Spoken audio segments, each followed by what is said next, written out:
सब लोग कहते थे कि बट मोदी नहीं तो और कोई तो है ही नहीं ऑप्शन, उसको कैसे बोल, उसको क्या मैं यही कहता था कि इतनी बुरी हालत कोई भी और सरकार नहीं कर रही।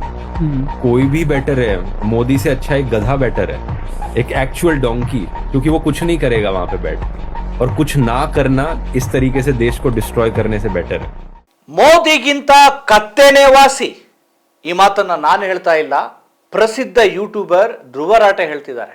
ಎಲ್ಲ ಕಡೆ ಮೋದಿಯ ಪ್ರಧಾನಿ ನರೇಂದ್ರ ಮೋದಿಯ ಭಕ್ತರು ಅವ್ರು ಹೋದ ಕಡೆ ಎಲ್ಲ ಮೋದಿ ಮೋದಿ ಮೋದಿ ಮೋದಿ ಅಂತೇಳಿ ಭಾವೋದ್ವೇಗದಲ್ಲಿ ಘೋಷಣೆಗಳನ್ನ ಜೈಕಾರಗಳನ್ನ ಹಾಕುವ ಬದಲಾಗಿ ಇದೇ ವ್ಯಕ್ತಿ ದೇಶದ ಪ್ರಧಾನಿಯಾಗಿದ್ದಾರೆ, ಅವರ ಸರ್ಕಾರ ಆಡಳಿತ ನಡೆಸ್ತಾ ಇದೆ. ಇಂಥ ಸಂದರ್ಭದಲ್ಲಿ ಈ ಸರ್ಕಾರದ ವೈಫಲ್ಯಗಳೇನು ಅಂಥೇಳಿ ಮೋದಿ ಮೋದಿ ಮೋದಿ ಅಂತೇಳಿ ಕೂಗುವ ಬದಲಾಗಿ ಉತ್ತರ ಕೊಡಿ ಉತ್ತರ ಕೊಡಿ ಉತ್ತರ ಕೊಡಿ ಅಂತ ಕೇಳಬೇಕಾಗಿದೆ.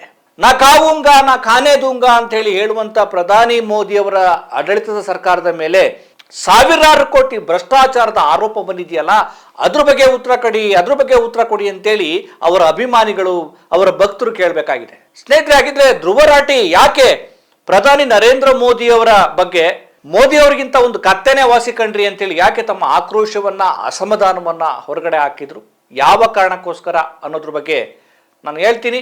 ಅದಕ್ಕೂ ಮುಂಚೆ ನೀವಿನ್ನು ನಮ್ಮ ಚಾನಲ್ಗೆ ಸಬ್ಸ್ಕ್ರೈಬ್ ಮಾಡ್ತಾ ಇದ್ರೆ ದಯಮಾಡಿ ಸಬ್ಸ್ಕ್ರೈಬ್ ಮಾಡಿ, ಲೈಕ್ ಮಾಡಿ, ಶೇರ್ ಮಾಡಿ, ಜೊತೆಗೆ ನಿಮ್ಮ ಕಮೆಂಟ್ಸ್ ಅನ್ನು ಕೂಡ ತಪ್ಪದೆ ಇಲ್ಲಿ ಮೆನ್ಷನ್ ಮಾಡಿ.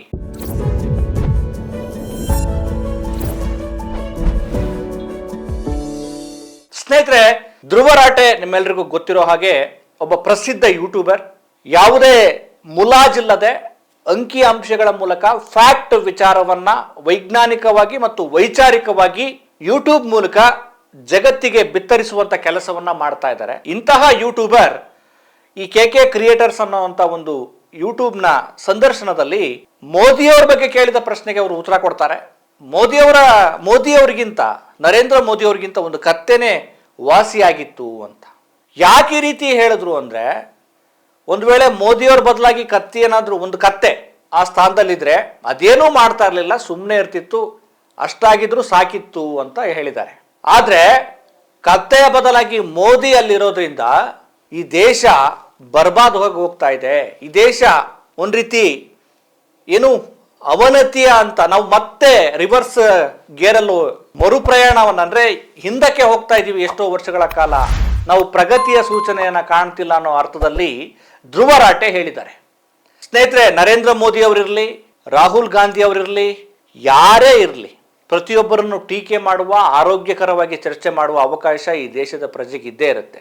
ಈಗ ನರೇಂದ್ರ ಮೋದಿ ಅವರನ್ನ ಪ್ರಶ್ನೆ ಮಾಡುವ ಮತ್ತೆ ಅವರ ಸರ್ಕಾರದ ವೈಫಲ್ಯಗಳನ್ನ ಕೇಳುವ ಜವಾಬ್ದಾರಿ ಪ್ರತಿಯೊಬ್ಬ ನಾಗರಿಕನದ್ದು. ಈಗ ಧ್ರುವ ರಾಟೆ ಕೂಡ ಆ ಕೆಲಸವನ್ನ ಮಾಡ್ತಾ ಇದ್ದಾರೆ. ನೋಡಿ, ಕೇವಲ ಸುಮ್ಮನೆ ವ್ಯಕ್ತಿನ ಟೀಕೆ ಮಾಡಬೇಕು ಅನ್ನೋ ಉದ್ದೇಶಕ್ಕೋಸ್ಕರ ಟೀಕೆ ಮಾಡೋದಲ್ಲ. ಧ್ರುವ ರಾಟೆ ಯಾಕೆ ಈ ರೀತಿ ಒಂದು ಕತ್ತೆ ಇದ್ರೂ ಪರವಾಗಿರ್ಲಿಲ್ಲಪ್ಪ, ಇವ್ರು ಬಂದು ಎಲ್ಲ ಹಾಳಾಗಾಯ್ತು ಅನ್ನೋ ಅರ್ಥದಲ್ಲಿ ಹೇಳ್ತಿದಾರಲ್ಲ, ಯಾಕೆ ಅಂತೇಳಿ ನಾವು ತುಂಬಾ ಸೀರಿಯಸ್ ತೆಗೆದುಕೊಳ್ಬೇಕು ಅಂತ, ಸುಮ್ಮನೆ ಏನೋ ಒಂದು ಟೀಕೆ ಮಾಡಬೇಕು ಅನ್ನೋ ಅರ್ಥದಲ್ಲ. ನೋಡಿ, ನರೇಂದ್ರ ಮೋದಿ ಅವರಿಗೆ ಅಧಿಕಾರಕ್ಕೆ ಹತ್ತತ್ರ 10 ವರ್ಷಗಳ ಮೇಲೆ ಇವರು ಅಧಿಕಾರಕ್ಕೆ ಬಂದ್ರು. ಈಗ ಅವರ ಮೇಲೆ ಅವರ ಸರ್ಕಾರದ ಮೇಲೆ ಗಂಭೀರವಾದಂತಹ ಪ್ರಶ್ನೆಗಳನ್ನ ಕೇಳಬೇಕಾಗಿದೆ. ಈಗ ಕೇಳದೆ ಇನ್ಯಾವಾಗ ಕೇಳ್ತೀವಿ ಅನ್ನೋದೇ ಈಗ ಇಂಪಾರ್ಟೆಂಟ್. ನೋಡಿ, ಪ್ರಧಾನಮಂತ್ರಿ PM ಸ್ಕಿಲ್ ಯೋಜನೆ ಅಂತ ಹೇಳಿದೆ, 10,000 ಕೋಟಿ ಯೋಜನೆ ಇದು. 10,000 ಕೋಟಿ ಹಣ ಏನಾಯ್ತು ಅಂತ ಹೇಳಿ ಕೇಳ್ಬೇಕಲ್ಲ. ಅದನ್ನು ಕೇಳಿದ ಬರೇ ಮೋದಿ ಮೋದಿ ಅಂತ ಹೇಳಿ ಹೇಳಿದ್ರೆ ನಾವು ಈ ದೇಶಕ್ಕೆ ಮಾಡಿದ ಅನ್ಯಾಯ ಅಲ್ವಾ? ಅದು ಹೋಗ್ಲಿ, ನಮಗೆ ನಾವೇ ಮಾಡ್ಕೊಂಡ ಅನ್ಯಾಯ ಅಲ್ವಾ? 10,000 ಕೋಟಿ ಖರ್ಚಾಯ್ತು. 10,000 ಕೋಟಿ ಏನ್ರಪ್ಪ ಮಾಡಿದ್ರಿ ಅಂತ ಕೇಳ್ಬೇಕಲ್ಲ. ಅದ್ರ ಇಂಪ್ಯಾಕ್ಟ್ ಏನು? 10,000 ಕೋಟಿ ದುಡ್ಡು ನಮ್ಮದಲ್ವಾ? ಏನಾಯ್ತು? ಯಾರಿಗೋಯ್ತು? ಯಾರ ಜೇಬು ತುಂಬಿತು ಅನ್ನೋದನ್ನ ಕೇಳ್ಬೇಕಲ್ಲ. 10,000 ಕೋಟಿ ಪ್ರಧಾನಮಂತ್ರಿ ಕೌಶಲ್ಯ ಅಭಿವೃದ್ಧಿ ಸ್ಕಿಲ್ ಡೆವಲಪ್ಮೆಂಟ್ ಯೋಜನೆ ಅಂತ ಮಾಡಿದ್ರಲ್ಲ, ಆ 10,000 ಕತೆ ಏನಾಯ್ತು? ಜೊತೆಗೆ PM ಕೇರ್ಸ್ ಹಣ, ಅದಕ್ಕೆ ಕೋವಿಡ್ ನ ಸಂದರ್ಭದಲ್ಲಿ ಎಲ್ಲರೂ ಮುಖ್ಯಮಂತ್ರಿಗಳ ಪರಿಹಾರ ನಿಧಿಯಿಂದ ಕೊಡಬೇಕಾಗಿತ್ತು, ಆಮೇಲೆ MP ಪರಿಹಾರ ನಿಧಿಯಿಂದ ಕೊಡುವ ಅವಕಾಶ ಇತ್ತು. ಆದ್ರೆ ಆ ಹಣ ಮತ್ತೆ ಮುಖ್ಯಮಂತ್ರಿಗಳ ಪರಿಹಾರ ನಿಧಿಗೆ ಬರ್ತಾ ಇರಲಿಲ್ಲ. PM ಕೇರ್ಸ್ ಹಣ, ಸಾವಿರಾರು ಕೋಟಿ ಹಣ ಏನಾಯ್ತು? ಅದಕ್ಕೆ ಉತ್ತರ ಕೊಡಿ ಅಂತ ಕೇಳ್ಬೇಕಲ್ಲ, ಅದು ನಮ್ಮ ಜವಾಬ್ದಾರಿ. ಮತ್ತೆ ಎಲೆಕ್ಟ್ರೋಲ್ ಬಾಂಡ್ ಹಣ ಸಾವಿರಾರು ಕೋಟಿ ಈ ದೇಶದ ಉದ್ಯಮಿಗಳು, ದೊಡ್ಡ ದೊಡ್ಡ ಸಂಸ್ಥೆಗಳು ದೇಣಿಗೆ ಕೊಟ್ರಲ್ಲ, ಆದ್ರೆ ದುಡ್ಡು ಎಷ್ಟು ಕಲೆಕ್ಟ್ ಆಯ್ತು, ಎಲ್ಲಿಗೋಯ್ತು ಹೇಳಿ ಅಂತೇಳಿ ಕೇಳ್ಬೇಕಲ್ಲ. ದೇಶದ ನಿರುದ್ಯೋಗದ ಕತೆ ಬಗ್ಗೆ ಹೇಳ್ರಿ ಅಂದ್ರೆ ಪಕೋಡ ಮಾರಿ ಚಾ ಮಾರಿ ಅಂತ ಹೇಳ್ತಾರಲ್ಲ. 2 ಕೋಟಿ ಉದ್ಯೋಗ ಸೃಷ್ಟಿ ಮಾಡ್ತೀವಿ ಅಂತ ಹೇಳಿದ್ರಲ್ಲ, ಅದಕ್ಕೆ ಹೇಳಿ ಅಂತ ಹೇಳ್ಬೇಕು. ಅದಕ್ಕೇನೆ ಧ್ರುವ ರಾಟೆಗೆ ಈ ರೀತಿ ಅನುಮಾನ ಬಂದಿರೋದು. ಏನು ಇವ್ರ ಬದಲು ಒಂದು ಕತ್ತೆ ಇದ್ರೆ ಏನಾದ್ರು ಒಂದು ಆಗ್ತಾ ಇತ್ತು, ಅಥವಾ ಒಂದು ನಾರ್ಮಲ್ ಆಗಾದ್ರೂ ಇರ್ತಿತ್ತಲ್ಲ ಅಂತ.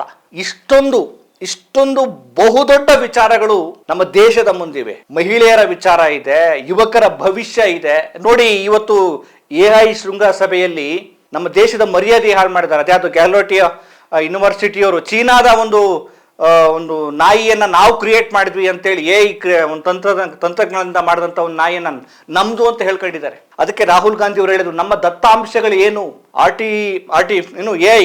ಆರ್ಟಿಫಿಷಿಯಲ್ ಇಂಟೆಲಿಜೆನ್ಸ್ ವಿಚಾರಕ್ಕೆ ಸಂಬಂಧಪಟ್ಟಂಗೆ ನಾವೇನ್ ಕ್ರಿಯೇಟ್ ಮಾಡ್ತಾ ಇದೀವಿ, ಪ್ರಗತಿಯ ದೃಷ್ಟಿಯಲ್ಲಿ ನಾವೇನ್ ಮಾಡ್ತಾ ಇದೀವಿ ಅನ್ನೋ ವಿಚಾರಗಳ ಬಗ್ಗೆ ಬಹಳ ದನಿ ಎತ್ತಿದ್ದಾರೆ. ಹಾಗಾಗಿ ದೇಶದ ಜನ, ಪ್ರಜ್ಞಾವಂತ ಜನ, ವೈಚಾರಿಕವಂತ ಜನ, ನಾಗರಿಕರು ಪ್ರಧಾನಿಯವ್ರನ್ನ ಪ್ರಶ್ನೆ ಮಾಡಬೇಕಾಗಿದೆ.